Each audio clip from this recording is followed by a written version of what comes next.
Sir आज आप लोग यहाँ पे जा रहे थे, पुलिस ने आप लोगों को रोक लिया है, अभी आप देखिए, वंदे मातरम किया। जिस तरह उत्तर प्रदेश में लगातार पिछले 5 साल का कार्यकाल और जब से ये दोबारा सरकार को मौका मिला है, उत्तर प्रदेश की सड़कें जर्जर हैं, गड्ढे बन गए हैं सड़कों पर। जहां किसान इस मौसम में जल भराव, बाढ़ से परेशान होता था, इस बार उत्तर प्रदेश में देखने को मिल रहा है कि कुछ हिस्सों में बाढ़ है, कुछ हिस्सों में सूखा है और अभी भी किसानों को कोई राहत नहीं दी गई है। न बाढ़ के नुकसान से कोई राहत पहुंची है और ना ही सूखे की वजह से जो किसानों का नुकसान हुआ है उस पर कोई सरकार ने भरपाई या राहत दी है। वहीं बड़े पैमाने पर जानवर बीमारी से मर रहे हैं, गायों की मौत हो रही है। जो वायरस फैला है, लंपी वायरस है जो, जिसके कारण हजारों हजार गायों की जान जा चुकी है, जानवरों की जान गई है। अभी सरकार ने कोई मदद नहीं की, न उन जानवरों की देखभाल के लिए सरकार कुछ कर पाई है और लगातार महंगाई बढ़ा रही है सरकार। ये डबल इंजन की सरकार, जिसे मौका जनता ने उत्तर प्रदेश में भी दिया और दिल्ली में भी बहुमत मिल गया, लेकिन आप देखिए लगातार महंगाई बढ़ी है। इतनी महंगाई जो जनता को सामना करना पड़ा है, जनता पिस गई है महंगाई में। और कानून व्यवस्था इतना कभी बर्बाद नहीं हुआ होगा। जहां भ्रष्टाचार चरम सीमा पर है, जहां राहत मिलनी चाहिए थी जनता को, वहीं महंगाई हर चीज की हो गई है। कोई कल्पना नहीं कर सकता था कि भारत जैसा ग्रामीण देश में दूध पर, दही पर, घी पर जीएसटी लग जाएगी। और न केवल जीएसटी लगाई है, बल्कि खाने पीने की चीज़ें लगातार महंगी होती जा रही हैं। और जो इन्होंने सपने दिखाए थे नौकरी और रोजगार के, आज जो संसाधन सरकार को जुटाने चाहिए थे वो संसाधन नहीं जुटा पा रहे हैं। बड़े पैमाने पर बेरोजगारी बढ़ी है, रोजगार छीने जा रहे हैं। प्राइवेटाइजेशन कर करके जो संविधान ने अधिकार दिए पिछड़ों को, दलितों को, गरीब को, वो भी अधिकार छीने जा रहे हैं। कोई विभाग नहीं बचा जो सरकार बेच न रही हो।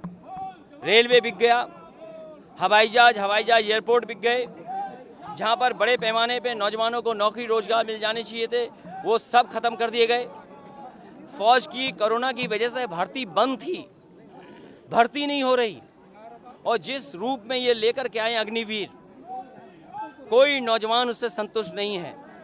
जिस समय नौजवान निकले थे उस समय उन पर झूठे मुकदमे लगा दिए गए। अभी फर्रुखाबाद में भर्ती शुरू हुई है।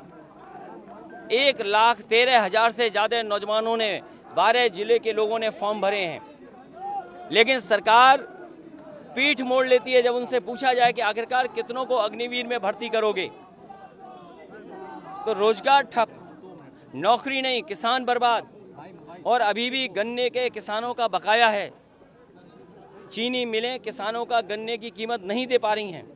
बिजली महंगी हो गई है, जर्जर हो गए ट्रांसफार्मर। जो कैपेसिटी सरकार को बढ़ानी चाहिए थी वो कैपेसिटी नहीं बढ़ा पा रहे हैं। इसलिए समाजवादी पार्टी पहले भी इन सवालों पर धरना देना चाहती थी।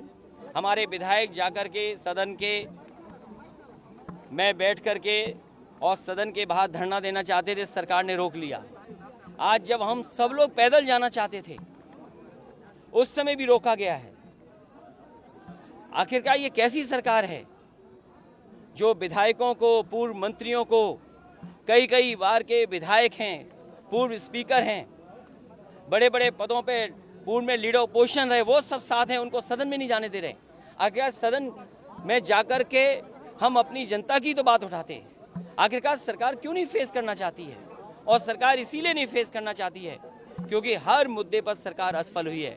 लेकिन लोकतंत्र के मूल्यों को बचाने के लिए समाजवादी पार्टी इसी तरह यही सड़क का रास्ता अपनाएंगे। जब सदन में इन्होंने नहीं जाने दिया तो सदन चला करके वंदे मातरम से शुरुआत कर करके, और हमारे जो विधायक अरविंद गिरी जो हमारे बीच नहीं रहे, उनकी भी शोक सभा कर करके खत्म की है। और अगली रणनीति क्या होगी वो भी हम लोग विधायक बैठ करके तय करेंगे। बीजेपी के लोग ये कह रहे हैं कि जो लंपी वायरस आया वो चाइना और पाकिस्तान के लोग भेज रहे हैं। डबल इंजन की सरकार है, कहा जाता है गौ भक्तों की कथा। ये जानवर, गाय, भैंस और जानवरों को बड़े पैमाने पर नुकसान हुआ है, जाने गई हैं।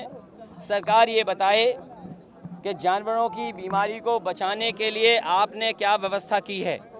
इस सरकार में न केवल जानवरों की जान जा रही है, गरीब अगर इलाज कराना चाहेगा तो इलाज नहीं हो रहा। पीएससी उठा लो, सीएससी उठा लो, जिला अस्पताल उठा लो, राजधानी के बड़े अस्पताल उठा लो, मेडिकल कॉलेज उठा लो, इतनी लंबी लंबी कतारें लगी हैं कि गरीब को पहले तो इलाज नहीं, दवाई नहीं, अगर ऑपरेशन की तारीख हो तो ऑपरेशन की तारीख नहीं मिलनी, जांचें नहीं हो पा रही हैं, जितनी मशीनें सब ऑब्सलीट हो गई हैं। डॉक्टर जिस विभाग के होने चाहिए थे, जिस बीमारी को जिस डॉक्टर को देखनी चाहिए थे वो डॉक्टर नहीं है। और ये सरकार आखिरकार क्यों चल रही है। और इनके लोग जहाँ जाते हैं निरीक्षण में वो कहते हैं हम शर्मिंदा हैं। सोचिए, डिप्टी सीएम कहते हैं हम शर्मिंदा हैं। यहाँ के कई मंत्रियों ने चिट्ठी लिखी है कि उनके विभाग में बड़े पैमाने पर भ्रष्टाचार है। शायद आज़ादी के बाद इतने बड़े पैमाने पर भ्रष्टाचार कभी नहीं हुआ होगा जितना भारतीय जनता पार्टी की सरकार में हो रहा है। इलाहाबाद यूनिवर्सिटी के छात्र जो है सर, आप आगे कैसे जाएंगे? पुलिस ने यहाँ रोक लिया, पुलिस कह रही है एक निर्धारित रूट दिया गया था, उसके बावजूद आप विधानसभा जाएंगे नहीं जाएंगे, आगे की क्या प्रतिक्रिया? आज क्योंकि सदन की कोई बहुत कार्रवाई नहीं थी, आज शोक का होना था कार्यक्रम सदन में। अगली रणनीति समाजवादी पार्टी अपने विधायकों के साथ बैठ करके तय करेगी। यानी कि अब यहाँ से लौट के वापस चले जाएंगे?